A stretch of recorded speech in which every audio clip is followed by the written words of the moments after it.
Hello and welcome to this episode of The Circle, and I have no idea what number it is. It could be 27, it could be 26, it could be 28, I don't know. This episode of The Circle, what I'd like to talk about is something that came up and got inspired through reading this book. This is The White Book by Ramtha, who is channeled through a lady by the name of J.Z. Knight. I think she's local somewhere in this area. I'm not 100% sure where she was. And I'm going to read you a little bit of this. So this is copyrighted of J.Z. Knight and Ramtha, however that copyright stuff would work. And just bear with me here. Gotta get a good light on it. So here, let's do this. Now, what you term creation is really the value of life that has always been. There is no beginning to creation, and certainly there is no ending to it. And the creators from the substance of thought are all of you, the light entities, the gods. Everything has been created by the sons from the thought that the Father is, and whatever the sons create becomes the expanded self of the Father. Everything that you see around you is called matter. The Father is the matter, for everything is God. But the creators and designers of the matter are the artisans of artisans, which all of you are gods that you are. For you had from your beginning the purposeful intelligence to create into matter whatever ideals you could envision through thought. Everything is derived from thought. Everything. Each thing of matter has come forth from a thought that was embraced into emotion to form an ideal of creation. Before anything was ever created, the thought of it was first envisioned through the soul as an ideal. All things of matter were created from a thought, ideal, envisioned by the gods and put together by them from the matter which the Father, or that the Father is. Now all matter is surrounded by light. Your scientists are beginning to suspect, and they are correct in their suspicion, that if you take light and lower its vibratory frequency, it becomes gross matter. And where did light come from? Thought. God. Whenever you contemplate thought and emotionally embrace it, the thought expands into the vibratory frequency of light. If you slow the movement of the particles of light and condense it, you create electrum, an electromagnetic field that has positive and negative poles, which you call electricity. If you slow and condense the thought still further, beyond the electromagnetic fields, the electrum coagulates into gross matter. Gross matter then coagulates into the molecular and cellular structures called form, and the form is held together by the thought that the soul envisioned as an ideal of creation. All things are created by taking that which has no speed, thought, and expanding it into that which does, light, and then slowing the light down until you create this and that and all that is around you. Beloved masters, it is you who have created, through your own thought processes, the beauty and the splendor of all that is. If you have created all things from thought into light, into electrum, into matter, into form, simply by thinking and feeling them into being, for you who were thought that had been lowered into light, contemplated the light you had become, it is you who have created all things, from thought, into light, into electrum, into matter, into form, simply by thinking and feeling them into being, for you who were thought that had been lowered into light, contemplated the light you had become, and loved the light that you were. And by doing so, you lowered light one step further to create electrum. When you contemplated the electrum that God had become through your own thought process, you lowered the electrum into gross matter, or coagulated thought, the lowest form of thought, and yet another dimension of the Father into himself. So your first movement was a recognition of that which is what is termed science of thought into matter. And that science was never taught, it was simply understood, for it was a process of life that you were involved in. It was from that science, from that understanding, that created forms began. In the beginning of created forms, the gods contemplated themselves, the lights that they wore, and created the ideal of light into matter by creating what are called suns. And there were 8 trillion billion of them without number. All of the suns were created from the focusing of the fusion of gaseous matter that resulted from the lowering of electrons.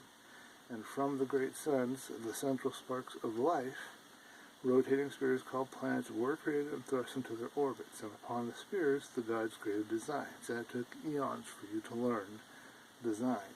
Who created the universe and all the universes surround? An even greater sun cycle? You did indeed. You designed it simply. Each thing you created through contemplated thought expanded your experience, which allowed feelings, the truest treasure of thought, to occur within your soul. And it was through feelings that the plane of matter was created. Okay, I'm going to rip off a movie here real quick, because my task now is to try to explain this to you. So I'm going to rip off The Matrix. I love The Matrix. In this hand, even though you can't see it, there's a blue pill. And in this hand, even though you can't see it, there's a red pill. So before you proceed, you have to decide if you want to continue and go down a rabbit hole and see how far it goes, or if you'd want to turn off this video, go back to reality, and remain ignorant of what I'm about to say. Pick a hand, pause the video or stop it, and then we will resume. For those of you that have chosen the red pill, here is my interpretation of this to the best of my ability to try to make this more understandable to you, and kind of the implications of what this means. We live in a society that teaches us that there is a lack or shortage of things.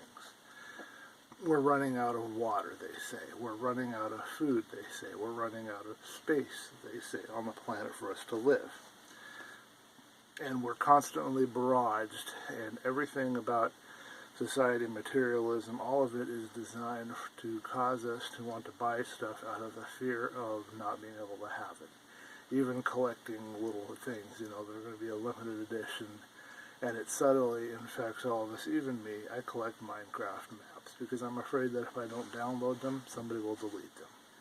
There's this fear that's behind a lot of our motivations of the things that we do. And it's all based around the idea that there's only a limited amount of whatever.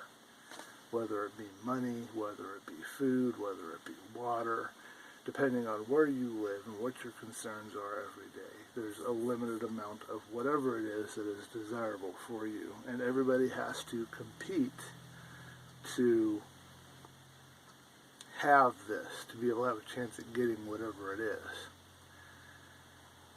But what I'm being told here in this book, and this book also tells us not to believe anything. So I have to hesitate before I call it a belief. I've learned to hold my beliefs loosely and not identify with them, and to release them and let them go if they're proven false. I think that's why that's in there, because it's too easy for us to make something like this into a religion and to adopt a set of beliefs and hold on to it and identify with it, and then we just have more religious wars and affiliations. The words get watered down, the meaning gets lost, and it turns into a control mechanism, and we don't want that. So I will say that I'm accepting this as truth right now because it feels right. It resonates with me. It feels like it's correct. It agrees with other sources, even sources as disparate as, pardon me for leaning forward, this one right here. This is talking about formless stuff and impressing it with whatever it is you want to create. It talks about thought and all of that. And this was written probably a good 100 years before this lady in Ramtha came up. Of course, Ramtha's been around. Apparently he's an ascended master, and he's been around forever. So he's still somewhere out there somehow, I think, unless he's ascended and he's an energetic. I don't want to go into all that, but anyway, when I have disparate sources, and even my other book that I don't have out here, this written in the 30s, kind of says the same thing as another ascended master. When I have all of these disparate sources that are telling me the exact same thing, then I want to pay attention to it. And what I'm being told is that this physical body, everything around me, the world itself, all of it, all matter, is light that has essentially been slowed down. Now we know that if we zoom in on a cell structure, on the individual atoms of our body, we're just going to find a vibration and we're going to find space. That's all we're going to see there. And that correlates to like a frequency, or correlates to energy. This book further tells us that our bodies are actually energy-based. They're just a lower form of energies. It's that light slowed down.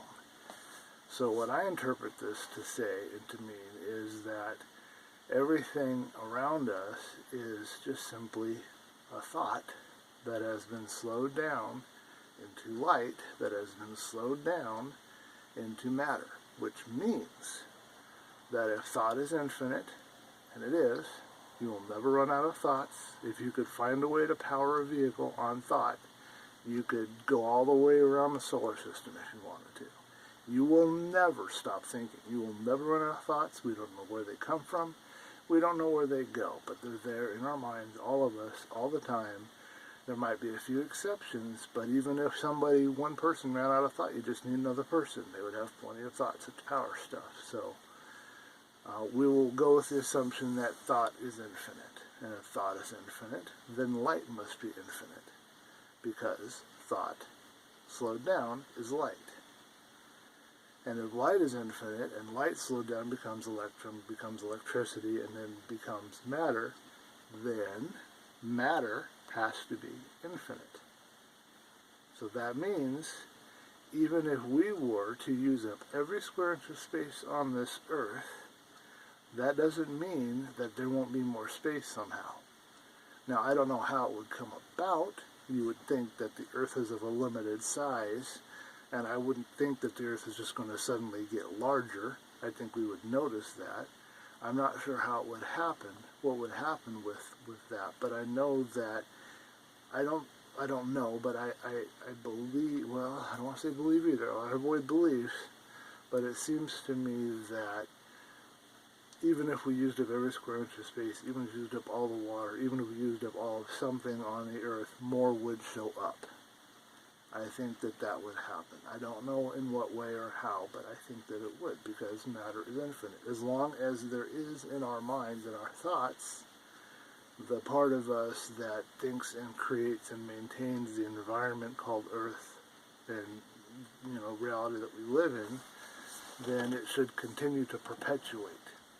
The only way that the Earth could run out and not have enough material and die would be as if all of a sudden every human stopped thinking about it.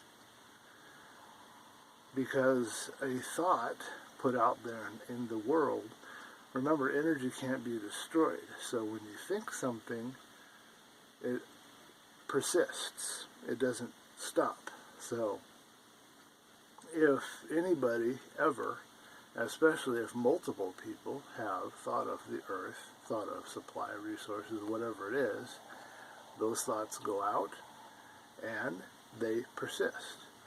And if they don't turn into light and into electrum or electricity or however that works and into matter, they would continue to live on in an energetic form. So you will never run out of matter or anything else, because the thought for it persists. Which is why we have to be careful what we think about people. We see that in some of our religious traditions like Christianity, because that thought going out continues and persists and stays there, and it will either impress itself and become a form of some kind and come into the physical world through matter in some way and affect the reality of the person or you or both in some way, or it'll persist out there energetically and affect them that way. Which is probably why if we send somebody thoughts of love and healing, that they will feel that, they will feel love, they will have healing, or they will have some kind of something will happen because they're being affected by our thoughts to them. And we're being affected when we give out that stuff. So that's basically what I interpret this as saying. We can't run out of matter. We can't run out of money. We can't run out of the things that money is based on. We can't run out of space on the earth. There's no need to live in a competitive kind of mindset, fear-based. I've got to get mine, because if I don't, then somebody else will get it and I won't have any. We've got to get out of that mindset. That mindset is irrelevant. That's not what the world is. Everything around us is actually made up of light, and we have forgotten this. But now we're being reminded through these teachers, through these ascended masters, and you will find the same teaching scattered all throughout the last 100 years that I know of, and probably longer than that if you really applied yourself and looked. So that's basically what I wanted to talk about. I don't know if I had more thoughts. I was inspired to talk about this yesterday, and then I didn't do it because I was tired and there's other stuff going on, so I might have left things out. Be sure to comment in the comment section below, like, subscribe, support me through Patreon if you'd like to see more videos of the circle and more content being created. I'd like to get a discussion going. What are your thoughts about this? What are the implications of this? One thought that I had was we could, if we could figure out how to do this scientifically through physical manipulation means, which is how we're used to interacting with things. We haven't gotten to a point where we could do it outside of our senses and outside of what can be measured or whatever. But if we could figure out a way to lower the frequency of light all the way down into matter, we could create anything. We could create a human being. We could create an organ. We could create any sort of an object. We could create anything at all that we could think of. Now, I don't know how we would set the parameters. I mean, lowering the light is one challenge. How do we lower the light frequency down all the way into matter and test this whole what we're being taught here out? I bet it would work. But once you've lowered it down to matter, how do you determine what that matter is going to become? Because according to this, it has to be thought that goes to light, goes to electron, goes to matter. But how would you do it with a machine? How would you get a machine to take light, lower it down to the frequency of matter, and then determine what that matter is going to be? Could you program something to say that this is what it's going to be? But if we could figure that out, guess what? We solved the food problem. Just give somebody a box that does this, like a microwave, only it just takes light, throws it into matter, and creates food. And there you go. The whole Star Trek thing that we've seen, I think it was Star Trek, where you have food just appearing in the little box and they go and eat it. That could be a reality. That actually could happen. That is actually probably even scientific. Although I'm not a scientist, so I don't know if scientists would have to talk about that, but there you go. Food problem solved.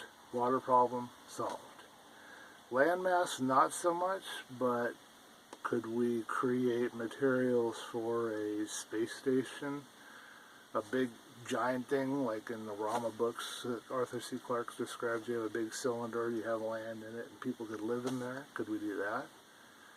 I don't know, but there's some possibilities here. So give that some thought. Give me your comments. I'd like to continue this discussion. I'd especially like to hear from any scientists, anybody that has a very high degree of scientific knowledge. I would love to know what you think about this. Hope you enjoyed this episode. Hope I got the lighting right this time. The last thing I did, I was talking about, it seemed like there was some kind of lines going across the screen, so I've got a spotlight on me. It's kind of hard to see the camera. I can't hardly focus on it, but maybe this will work a little better. I've had some people tell me they didn't like the dark videos, so hopefully this will be okay. Let me know what you think. I'm really kind of excited about this. It really means that if these things are true, and it resonates with me, it feels like it is, if these things are true, then we've unlocked the universe. We've opened up all kinds of possibilities for us. And now we just have to explore how to do it. So if somebody out there is more scientifically minded than me, you can get a grant probably. You have to be very careful not to get caught up in the military contractors, but you might be able to get a government grant and be able to research how to turn light into matter. And I bet you it would go somewhere. It would be interesting to know if it would work. But anyway, I'll leave that to you guys, and or maybe I'll do it someday, who knows. I'll see you guys in the next episode.